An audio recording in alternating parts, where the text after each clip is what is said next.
उपमुख्यमंत्री एकनाथ शिंदे दिल्ली दौऱ्यावर, अमित शहांसोबत शिंदेंची जवळपास तासभर चर्चा।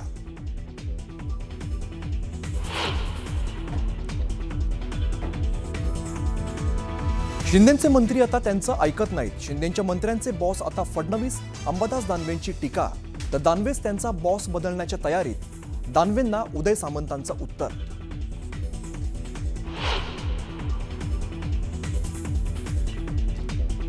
मुंबईतील पोलीस विभागाच्या कार्यक्रमाला उपमुख्यमंत्री एकनाथ शिंदेंची गैरहजेरी। शिंदेंच्या गैरहजेरीमुळे नाराजीची पुन्हा एकदा चर्चा।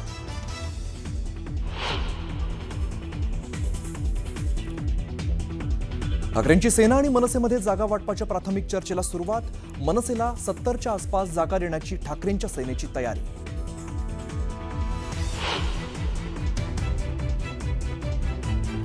पार्थ पवारांचं टॉवर लोकेशन काढा, मोठा उलगडा होईल। पार्थ पवार यांचं नाव FIR मध्ये टाकावं लागेल, तर अजितदादांना राजीनामा द्यावाच लागेल। पुणे जमीन गैरव्यवहार प्रकरणावरून अंजली दमानिया यांचा पुनरुच्चार।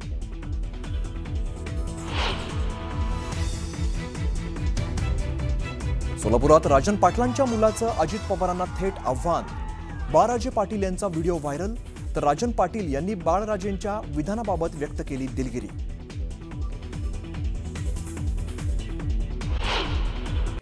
पुण्याच्या मुंडव्यातल्या कोरेगाव पार्कमधील जमीन गैरव्यवहार प्रकरणात जी शक्यता व्यक्त केली जात होती तेच घडलं। राजेंद्र मुठे समितीच्या अहवालात अखेर पार्थ पवारांना क्लीन चिट मिळाली। अहवालात पार्थ पवारांचा प सुद्धा नाहीये, त्यामुळे नव्या चर्चेला आणि वादाला तोंड फुटलंय।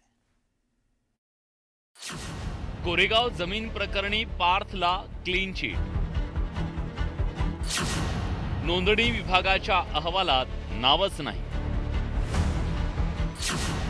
मुठे समितीच्या अहवालावर टीकेची झोड। अजित पवारांना राजीनामा द्यावा लागेल।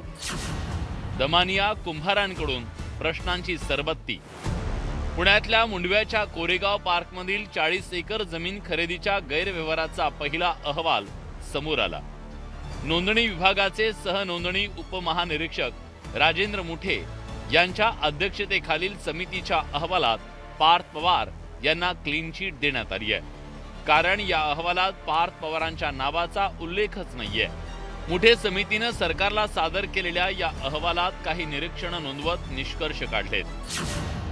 जमीन सरकारच्या मालकीची, तरी सरकारी जमिनीची नोंदणी कशी झाली याबाबत मुठे समितीने निरीक्षण नोंदवलं, ज्यात विक्रेता खरेदीदारांकडून शासनाची फसवणूक झाल्याचं आणि नोंदणी अधिकाऱ्याकडून पडताळणी न करता नोंदणी केली गेल्याचा निष्कर्ष काढण्यात आला।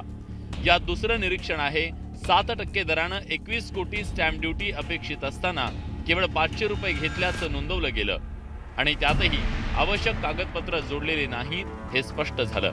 त्यामुळे या व्यवहारात शासनाचं 21 कोटी रुपयांचं नुकसान झालं। त्यामुळे मुद्रांक शुल्क माफीस हा व्यवहार पात्र नसल्याचा निष्कर्ष नोंदवला गेला। ई म्युटेशन मध्ये संपूर्ण जमीन जंगम मालमत्ता दाखवून नोंदणी झाल्याचं निरीक्षण नोंदवलं गेलंय। परिणामी ही कृती पूर्ण चुकीची, हेतुपुरस्सर कारवाई झाल्याचा निष्कर्ष काढला गेला।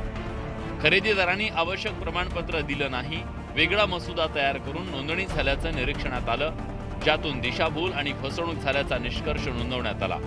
या अहवालातून जमीन खरेदी व्यवहारात गैरव्यवहार झाल्याचा ठपका ठेवण्यात आला, पण ज्या कंपनीनं ही खरेदी केली त्या कंपनीचे 99% शेअर ज्यांच्याकडे आहेत त्या पार्थ पवारांना यातून आश्चर्यकारकरित्या वगळण्यात आलं।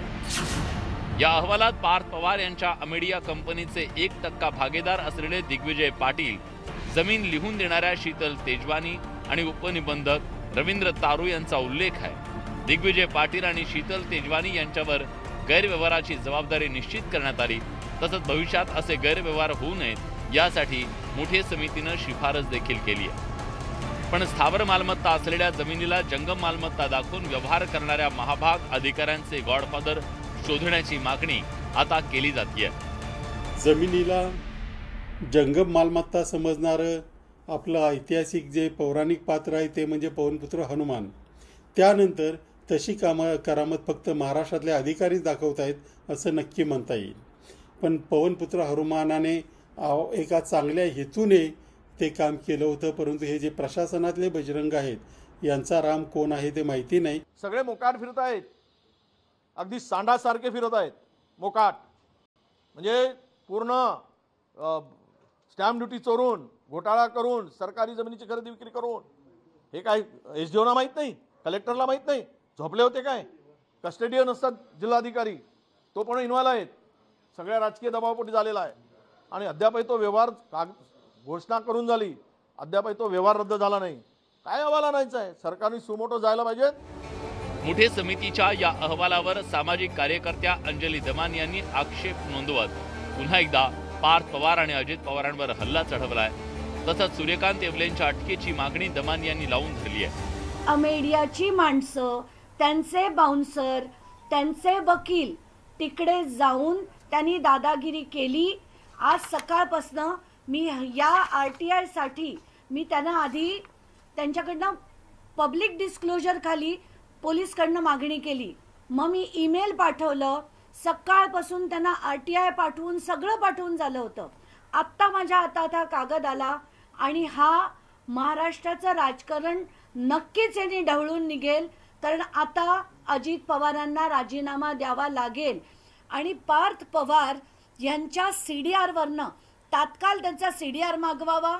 त्याच्यात ते जे कोड येतं त्याच्यावरनं 2.5 किलोमीटरच्या पेरिफेरीमध्ये पार्थ पवार कुठे होते याचा देखील शोध लागेल.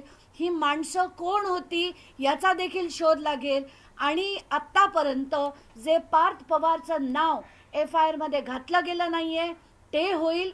हे स्वयंघोषित समाजसेवक परदेशातून येऊन अजितदादावरती टीका करतात. या टीकेमागचं कारण फक्त त्यांचं रिचार्ज कुठंतरी झालं असेल म्हणून हे अजितदादावरती टीका करतायत. कोरेगाव पार्कमधील जमीन गैरव्यवहार प्रकरणावरून अजित पवारांची चांगलीच कोंडी झाली आहे. पण आधी पोलिसांनी, आता मुठे समितीनं पार्थ पवारांचं नाव न घेता एक प्रकारे पार्थ पवारांना क्लीन चिट दिली आहे. त्यामुळे पुण्याचे पालकमंत्री आणि राज्याचे अर्थमंत्री असलेल्या अजित पवारांसाठी हा दिलासा मानला जातोय. पण ज्या पद्धतीनं हा तपास सुरू आहे त्यावर आता आक्षेप घेतला जातोय. त्यामुळे पुढे या प्रकरणात काय घडतं याचा अंदाज लोकांना येऊ लागलाय. शरद जाधव, न्यूज 18 लोकमत, मुंबई. सिंधुदुर्गात भाजपला आणि पर्यायानं पालकमंत्री नितेश राणेंना शह देण्यासाठी कणकवलीत शहर विकास आघाडीच्या माध्यमातून उद्धव ठाकरेंची शिवसेना आणि शिंदेची शिवसेना एकत्र आली. यावर पालकमंत्री नितेश राणेंनी पहिल्यांदाच आपली प्रतिक्रिया दिली आहे. शिंदे आणि उद्धव ठाकरे एकत्र आणण्याचं काम कणकवलीनं केल्याचा टोला नितेश राणेंनी लगावला. कोणावरही टीका करणार नाही, फक्त विकासाच्या मुद्द्यावरून बोलणार असं नितेश राणे म्हणाले. मुळामध्ये आमच्या कणकवलीसाठी हे नवीन नाही. सन्मान्य राणे साहेबांच्या कारकिर्दीमध्ये असंख्य वेळी सगळेजण एकवटलेले आहेत आणि तेव्हा तेव्हा आमच्या कणकवलीकरांनी राणे साहेबांच्या बाजूला नेहमी राहिलेले आहे. शेवटी राणे साहेबांच्या कणकवलीची ताकद बघा. जे कोणाला जमलं नाही शिंदे आणि ठाकरेंना एकत्र आणण्याचं, ते राणे साहेबांच्या कणकवलीने करून दाखवलेलं आहे. दुसरी बाब अशी आहे, कोणी कोणावर इलेक्शन लढावं ह्याच्याबद्दल मला काही आक्षेप नाही. प्रत्येकाला स्वातंत्र्य आहे, प्रत्येकाने मनसोक्त तिथे येऊन प्रचार, शेवटी लोकशाही आहे. आमची जनता सुज्ञ आहे. लोकांनी शहर विकास आघाडी करावी, एकत्र यावं, बिलकुल मला त्याच्याबद्दल हरकत नाही. प्रत्येकाला त्याचं स्वातंत्र्य आहे. मी त्या सगळ्या गोष्टीचं स्वागत करतो. शेवटी जनतेसमोर आम्ही सगळे मिळून आमच्या विकासाचाच अजेंडा घेऊन जाणार आहे. मी तुम्हाला आज ह्या निमित्ताने स्पष्ट करतो, कुठेही माझ्या माध्यमातून किंवा आमच्या भारतीय जनता पक्षाच्या माध्यमातून कोणच वैयक्तिक टीका करणार नाही, राजकीय टीका पण आम्ही करणार नाही.